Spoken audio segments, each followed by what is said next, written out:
Oh, hi, welcome to a new video. Today we're going to be making a custom Cyberman using some brand new parts that I'm going to have available in September of 2021, which if you're watching this video later in life, then they've probably been and gone. But if you message me on Instagram, NDW Design, or Facebook, Nathan David Ward, or here, Dalek Idea, and I might be able to help you out. But anyway, let's get making a Cyberman custom. So here we have the parts I'm going to be using in this video to make a custom Cyberman. Now, the figure here that I'm using is from Hasbro's latest Lightning collection, and this is one from the Beast Morphers series. I've stripped away a few parts here and there, removed the helmet. It also comes with a spare human head, which is really handy if maybe you want to make a half converted Cyberman, where you can take your head, you can maybe sand away the face and glue the human face in, but I guess it will require a bit of Dremel work. So if you're not too experienced with Dremel, maybe lay off that idea. I'm going to give that a go though. I might show you that in another video. But today we're just making a Cyberman, and I thought this would be an awesome base figure to start with. Now, we're going to be taking the real-time Cyberman kit, which I mentioned a moment ago. This will be available in September. If you're watching this on release, that's just a few weeks away. But if you're watching it later in time, they've probably been and gone. But as I say, they will come back in stock if there's demand for them. So this is from Real Time, the sort of animated, I think it was a webisode, like an online audio drama with some drawings to go with it. I don't know too much about it. I can't find much about it, but I watched what I can on YouTube. But these were great Cyberman designs. So I'm taking this and I'm creating my own version. So it's not going to look quite like the drawn designs, but it will be my own interpretation. So there's no rules. You can do whatever you want. Just this is just a little guide if you want to make something similar. So let's get cracking. So first up, there is some bits on here that need sanding. It's like the little nubs where the supports were, where the printer prints the parts. So we're gonna sand them down, just so the figure itself has a very sort of high quality feel to it when it's finished. Whereas if you leave these on, it's going to look a bit unfinished, I guess. A bit rushed, maybe. And on the head, there's a few little bits here which need a bit of a clean up. It depends what sort of sandpaper you want to use, but I'm going to use a really light piece, a fine piece, sorry. And I'm going to take a little bit more time because I don't really want any scratchy details on parts that are going to be seen. Even though this is under the chin, it's still on a focal point of the figure, which is the head.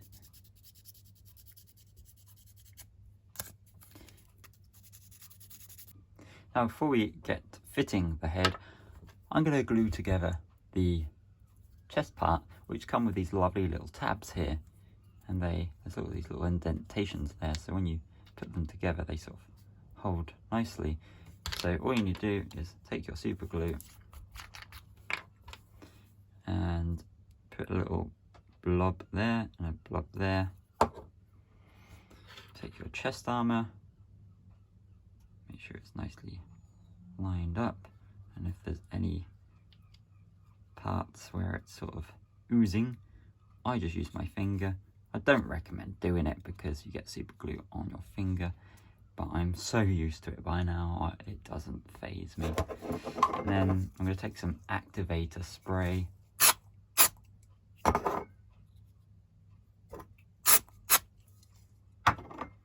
to speed up the super gluing process. Now once I've done that, I also like to get a little bit of glue just there and there and there and there, just as a little bit extra security, so you know it's definitely not going to come apart. And that's ready to be sanded. So what I like to do with these prints, even though they're really nice and you can just paint them, I like to get, again, a really fine grade sandpaper, and in a circular motion just go over all the surfaces. Now this is not important at all, it's just I want a really nice finish on this one. So I'm going to go over the whole thing just like that, and then we can paint it. Before we do go on to the painting process, now I've sanded the armour here, which will go on the figure like this, we need to make sure the head fits onto this ball joint. And as it comes, it doesn't really. It's just a standard hole that goes into these, because obviously there's a wide range of figures you could use. So there's going to be winners and losers here, because as I say, I just don't know what people are going to use. So standard hole, we're going to need to make that quite a bit bigger, but we also need to make sure that the hole furthest up is quite tight to fit around this ball joint. So we're going to open it up quite a bit so it can go over the fatter neck, but then it should push on nicely so the head can sit at a more realistic level, I guess. So let me get the Dremel and we'll get this sanded out a bit. In case you didn't know what a Dremel is, for the off chance that you're someone who's just getting started, I guess, this is a Dremel, and this is the piece that I've chosen here, which is going to sand the inside of this neck so we can get it fit on that ball joint. Now when you get it started, it's going to be very loud, so I'm not going to talk, but I hope this helps. So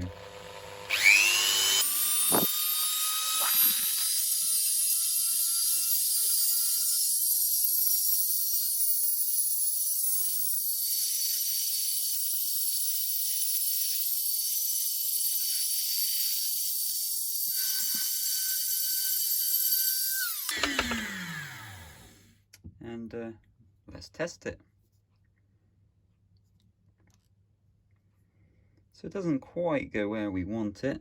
We're going to have to sand it out a little bit more, but just do a little bit at a time.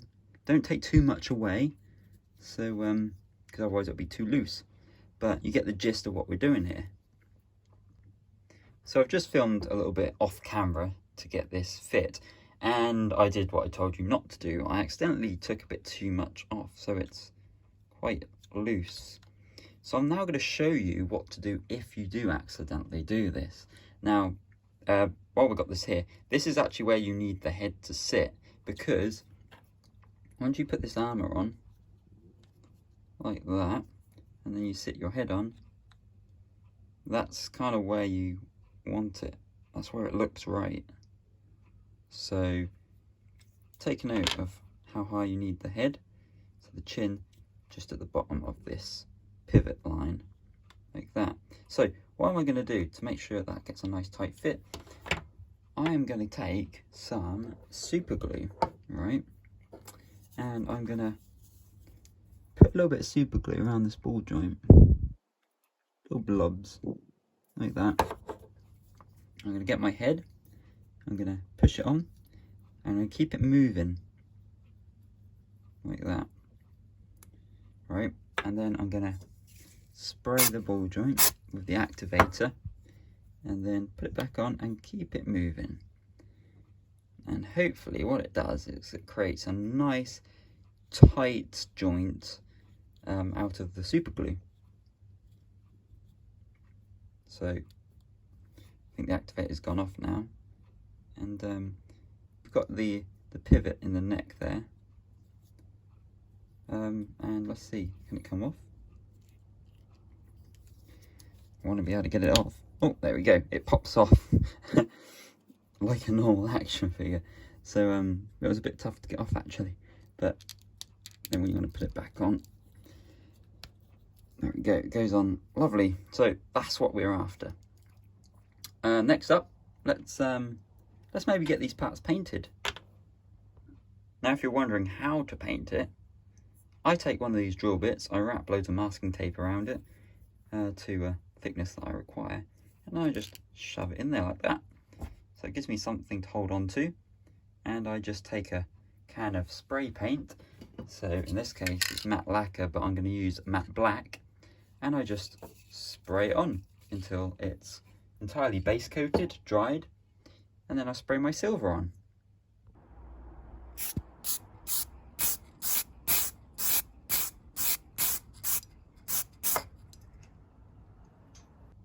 Now while the paint's drying on those parts, I'm going to take this figure and I'm going to paint it matte black to match, and then I'm going to give it a coat of BMW liquid blue, which is a really nice colour. I like to use it as a base coat for all the sort of bodysuits and armour that the Cybermen have, and then I like to dry brush some silver over the top to give them a much deeper 4D look. But before we do paint this guy, I've just noticed this wrist thing here, which I think I'm going to turn into a weapon, which is why I brought out this clone trooper blaster. Now I was thinking, if I cut with these pliers right there, again these are really handy, make sure you got a pair of these if you haven't already for making custom figures. But yeah, I'm going to cut that like so, and I think I'm going to position this somewhere, I don't know if that looks right there, or maybe on top like that. But before I do, I'm going to give it a quick sand so it doesn't look like it's a bit of chopped plastic, because it's got to be blended so it actually looks like it's part of the figure. It's meant to be there and not just cannibalized like I'm actually doing. So just sanding that back end so it takes the paint nicely, and I think I'm going to turn it upside down and maybe glue it sort of like that, and then once the paint's on, I don't think you'll be able to tell that it's not part of the figure. So let's give this a go. I like making these cool cyber blasters out of spare parts.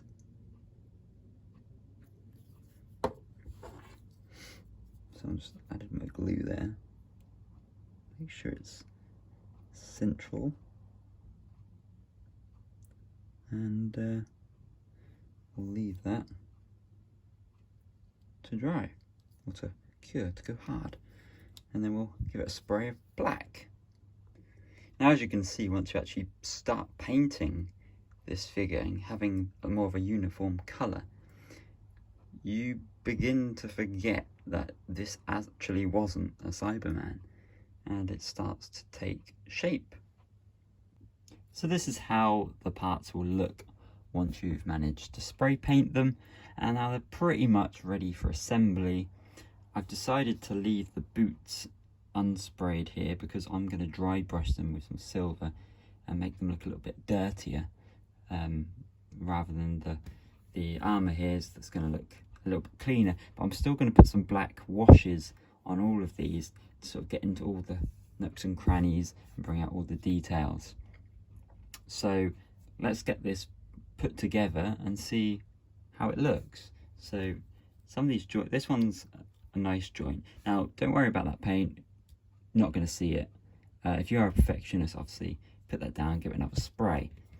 But on this specific Cyberman, we're not going to see much up here because of the lovely armour. So there we go, our joints sorted like that, and then this armour is going to sit like so, which covers any unpainted part anyway.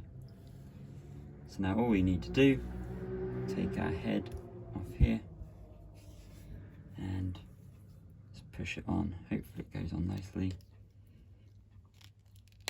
like that.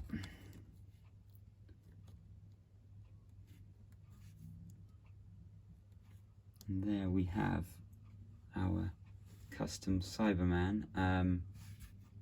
Let me just move the camera. So I've just moved the camera up here so I can give you a better look at the proportions. I'm really happy with this. I actually feel as if I don't need to make an extension to this armour because of this detailing. It blends really well, and the gun looks really cool on there.